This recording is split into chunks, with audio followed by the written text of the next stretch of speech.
aboneka yagumya Kenya tukabaza tuti mbega uburyo Sopebu yakoresheje mu kugira haboneke essence habuze ikingwi bikoreshe kugira n'igitoro cyo mu bwoko bwa mazutu kiboneke.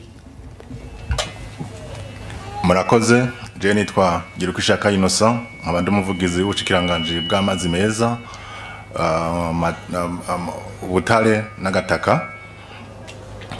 kukijanye n'ibitoro bwoko bwa mazutu ngira mwarabonye ko bijanye na essence ni sawa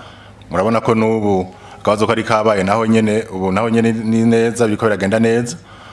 ejo harashoboye kwinjira n'izindi modoka zishika ikamyo 200 zizanye essence twizere ko ahata kibazo gihari muri essence mugabo kikijanye n'iki